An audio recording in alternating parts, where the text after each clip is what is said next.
Okay, so I'm a pasta lover. The problem with pasta, though, is it's a carb. And eating carbs all the time, it's not that great. No.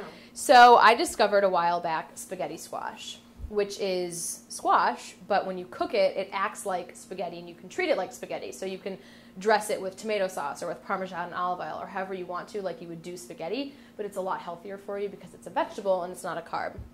So the way to prepare spaghetti squash, and I'm terrified of doing this right now, but you have to cut it in half, and then you bake it so that it gets really stringy and pulpy, and then you can pull the pulp out of it to make it look like spaghetti. So let's see if we can cut this thing.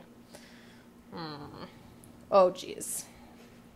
Yeah, I'm going to need a bigger knife for this. And maybe a strong man as well. Yeah, we didn't think about that part of it. You know what I'm going to do, actually? Okay, so here's an interesting idea. The tip. Here's my tip. So, tried to cut the spaghetti squash, can't do it. If you can't cut your squash in half, what you can do is pierce it all over and cook it in the oven whole. And then when it comes out, it'll be moist enough that you can slice it. Easier. So that's what we're going to do. So excuse me while I stab this spaghetti squash. It's getting out all your aggression. Right? It's a workout, too. Exactly. And while I do that, if you want to line that Pyrex pan there with some tin foil, that way we can cook it. So I'm just going to pierce this all over, and it'll help let the moisture in and out of it while it's cooking.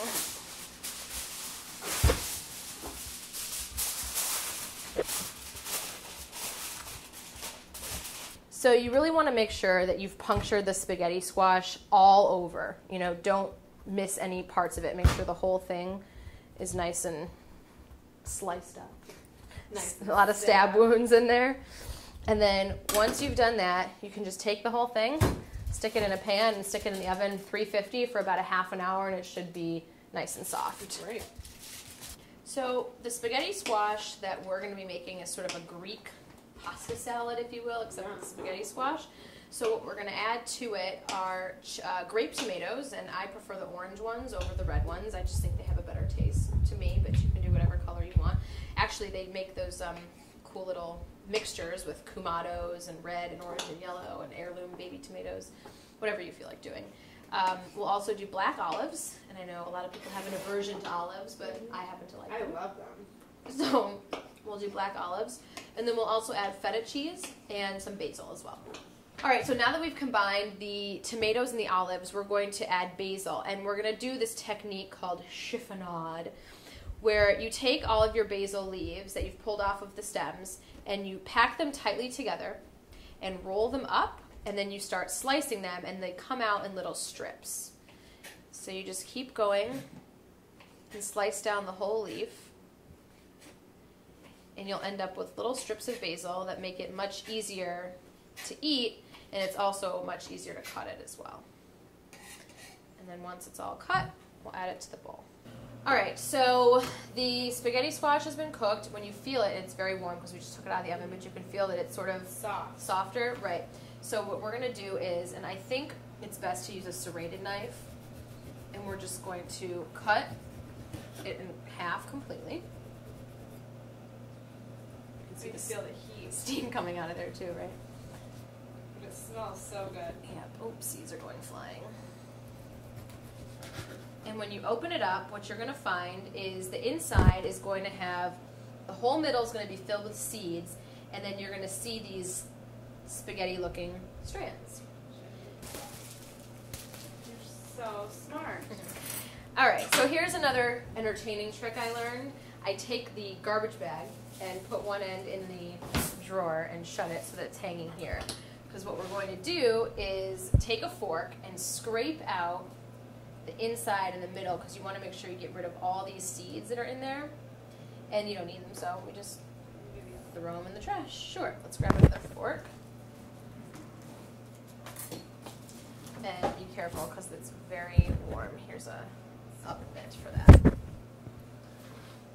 And when you're pulling these out, you're probably going to think to yourself, oh my, I'm grabbing a lot of the pulp of this, and I don't want to do that. Trust me, there's so much in each side of these spaghetti squashes that it doesn't even matter if you take some of the pulp with you. And you just want to make sure you clean it out completely, because the worst thing would be to eat a seed, especially if you're serving this to guests. I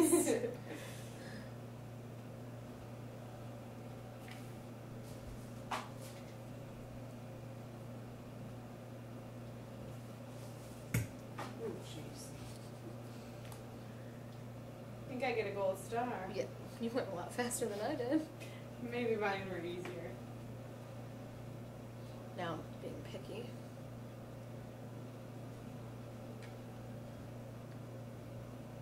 Keep getting hidden clumps. Yeah, the good news is that the seeds are very large, so if you happen to miss one, you won't miss it in the food. All right, so then once you've taken all the seeds out, you can sort of just scrape along the sides with the fork to pull all the pulp away from the rim of the squash. It's amazing how much there is. Yeah, it really and truly, it's you can get for a family of 4, you could eat one of these easily. And once it's all pulled away, we will bring over our bowl of ingredients, and we've added the feta here and mixed it all together. And we can just take the spaghetti squash and just use the fork to scrape it right into that bowl.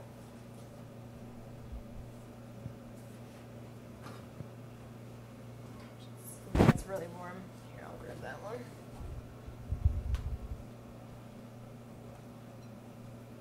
All right. So these rinds are pretty tough. I would not recommend putting these down in a garbage disposal. I would just toss them. Yeah. So we can combine the squash with all the rest of the ingredients.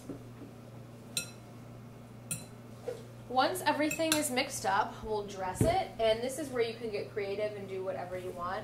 I would recommend a little bit of olive oil. I tend to be heavy-handed, but I'll try and see. I just go for it. But if you don't like a lot, you can just drizzle it.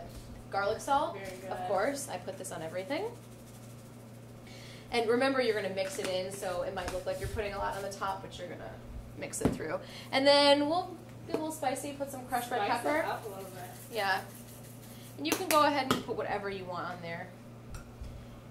Don't forget there's also basil in there already, which will give it a really nice flavor as well. So now that it's all mixed together, flying tomatoes, we can grab our forks and get a taste of it and see how it is. I want to make sure I get all the veggies on there. Good? So good.